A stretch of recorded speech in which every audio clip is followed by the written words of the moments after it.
What's up, guys? Randy with Ace Tactical. Today we're going to be talking about the Monsoon Tactical M&P 2.0 Dimebag porting.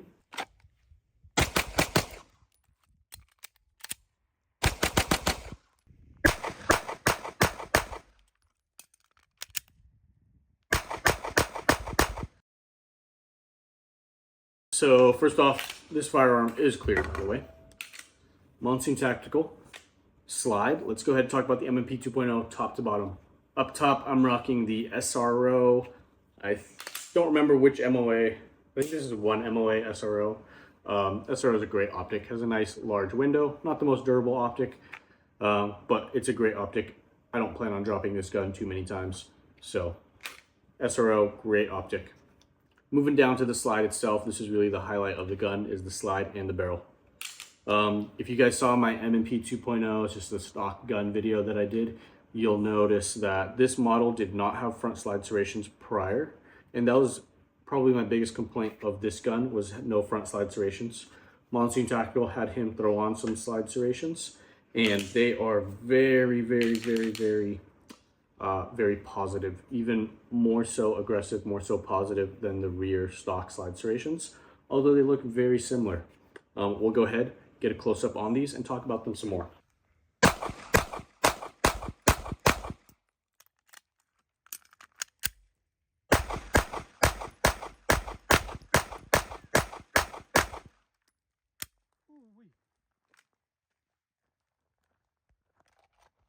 One out up here, one down here. Felt pretty good.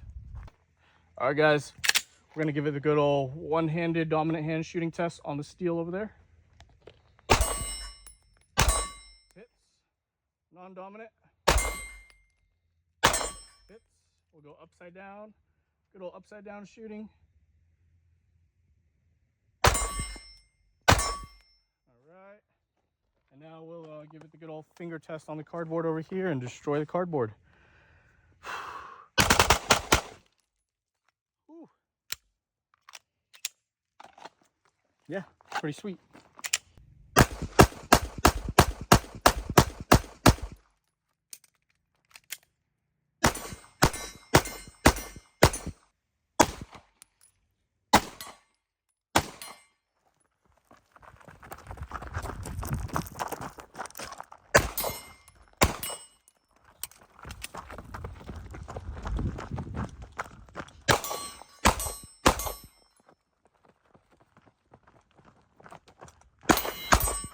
So Monsoon Tactical, he did a great job with these serrations. They are very aggressive, kind of like a cheese grater material.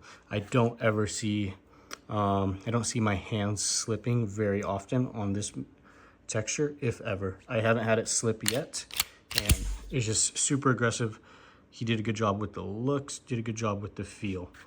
Let's talk about the porting. As you can see, there are 10 porting holes. I'm not rocking any front or rear sights right now, just because it's more stuff I have to buy. And yeah, I don't know. That's a poor excuse, just being cheap.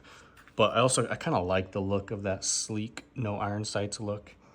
I don't see, yeah, I know a red dot can fail.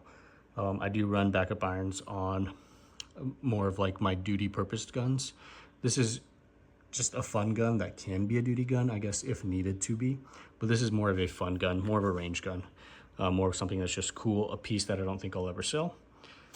So going down to the frame, the Warrior Solution, he did this engraving right here, did a great job. Ace Tactical with the spade.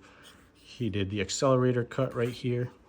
I am running this ledge on the light because I'm testing that out, but the accelerator cut, it's really nice, good area to index if I need to. He did a good job throwing a more subtle spade on this side that matches the frame color. Just it doesn't exactly match the frame color. It's a little offsetted of a color just so you can actually see the spade, but it's very subtle. I really like that. I think he did a great job with that. And then the stippling, he did a good job bringing it up all the way to the top of the frame. I didn't ask for it to be on this side, just because I don't need that texture up high as much on my primary hand side. It's more just on that support side. So when I clamp down, that gun doesn't move. So I opted to have a spade on this side. Stippling brought up all the way to the top.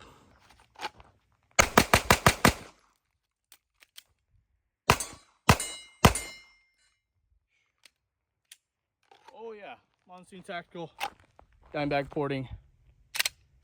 It's pretty freaking nice. I'm a big fan of it.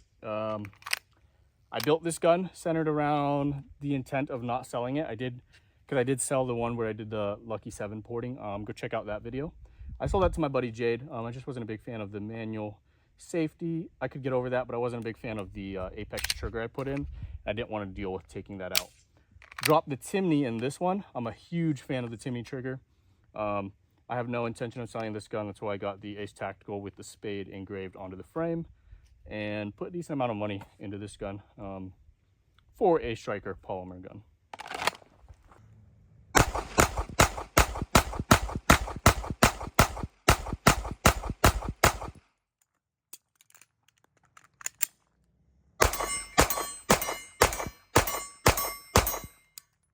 All right, guys, before we move on from the slide and barrel, so those Dimebag porting, those 10 portholes, they do an even better job than the Lucky 7 ports. Obviously, you have 10 ports versus 7, so 3 more portholes.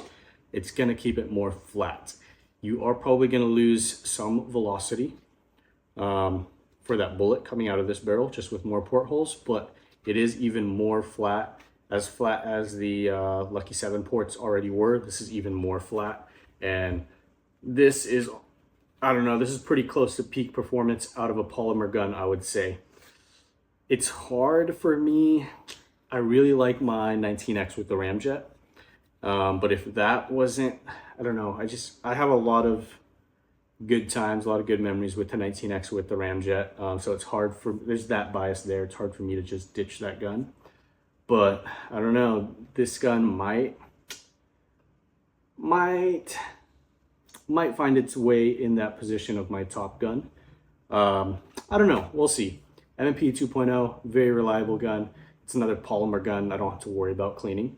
There's no doubt in my mind I could run this for probably at least 10,000 rounds without cleaning it, and I wouldn't have a hiccup, just like my Glock. But I think I'm gonna have my Glock at the #1 spot still. That's going to be, that 19X build is going to be a hard gun to dethrone. But this would be a very close runner-up for a polymer striker-fired gun.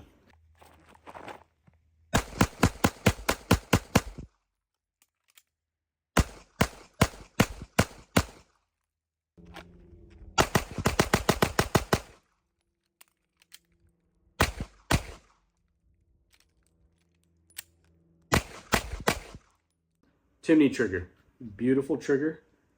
Has a bit, blew past the trigger entirely when I was manipulating it with my thumb, just because it's not like I'm manipulating it with my finger and I have a good feel for it.